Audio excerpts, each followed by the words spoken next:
Lena, a woman of science, dedicated her life to the study of plants. Her fingers, stained with the earth of countless gardens, traced the lines of a faded map. She was on her way to the Blackwood estate, a once grand manor now consumed by time and neglect. The estate held rumours of a unique botanical collection, lost to the world for decades. Intrigued, Lena ventured into the overgrown wilderness, her heart pounding with anticipation. The air grew heavy as she entered the estate grounds. Vines, thick as pythons, coiled around the wrought iron gates. The manor loomed in the distance, a skeletal silhouette against the bruised sky. Its windows, like vacant eyes, stared back at her with an unsettling intensity. Undeterred, Lena pressed on, her boots crunching on a carpet of dead leaves. She had spent years yearning for such a discovery, a chance to unearth the secrets of a forgotten garden. The air itself seemed to hum with a strange energy, whispering tales of forgotten beauty and hidden dangers. The greenhouse was a surprise. Hidden within a secluded courtyard, it shimmered under a canopy of ivy. The glass, clouded with years of grime, still hinted at the majesty within. A sense of awe washed over Lena as she approached. This was no ordinary greenhouse. This was a sanctuary, a temple dedicated to the mysteries of the natural world. Forcing open the creaking door, Lena stepped inside. The air hung heavy and humid, thick with the scent of unknown blooms. Sunlight struggled to penetrate the grimy glass, casting the space in a perpetual twilight. Giant ferns brushed against her shoulders, their fronds unnaturally dark and vibrant. Lena felt a thrill course through her veins. This was a place of wonder, untouched and brimming with life. She ran her fingers along the spines of cacti larger than any she had ever seen.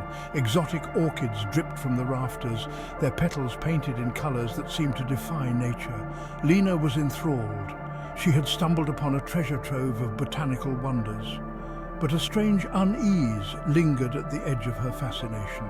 It was as if the very air within the greenhouse watched her, observed her every move. Days turned into weeks as Lena lost herself in the greenhouse.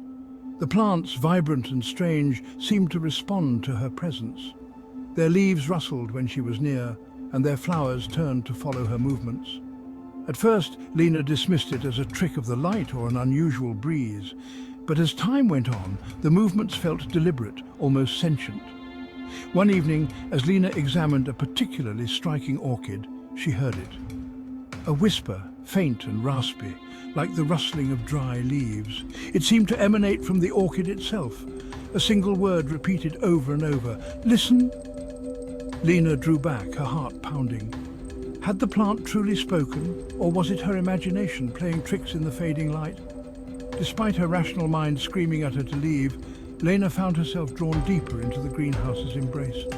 The plants, with their exotic beauty and intoxicating scents, whispered promises of knowledge and power. They offered her a glimpse into the hidden language of nature, a chance to unlock secrets that had been buried for centuries. Lena, blinded by her own ambition and curiosity, willingly surrendered to their allure. Lena's obsession with the greenhouse grew, consuming her thoughts and actions. She spent every waking moment within its humid walls, neglecting her work and her life outside its confines. Her friends noticed the change in her, the way her eyes seemed to gleam with an unnatural intensity, her skin taking on a strange pallor. They pleaded with her to leave the greenhouse, to remember the world beyond its alluring dangers, but their words fell on deaf ears. Lena was too far gone, her senses intoxicated by the greenhouse's intoxicating scents and the plants' seductive whispers. She barely ate or slept, her body growing thin and frail. Her fingers, once calloused and strong, became as delicate as spiderwebs, her touch leaving bruises on the fragile petals she so lovingly caressed. Lena dismissed her deteriorating health as a small price to pay for the knowledge she was gaining. The plants shared their secrets with her, whispering ancient remedies and potent poisons. They showed her how to manipulate their growth, to bend their life forces to her will. She became a conduit between the human world and the verdant realm she now called home. But with each passing day, the whispers grew louder, more insistent, demanding more than just her attention. They craved her essence, her very life force.